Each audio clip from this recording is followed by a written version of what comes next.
एते आउ भकत देखई हो ना बा अंटीरे नाई पचे धन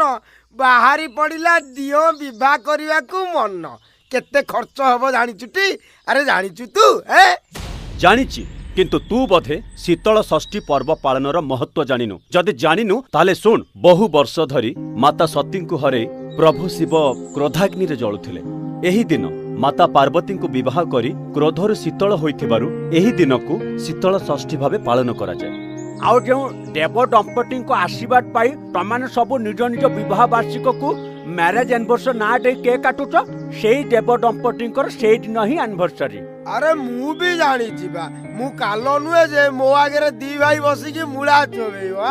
एई दिन ठारू ग्रीष्म ऋतु पर वर्षा ऋतु आरंभ हुए प्रबल रौद्रता पर जलुथिबा जीव जगत वर्षा जल शीतल हुए तेणु शीतल षष्ठी पालित हुए।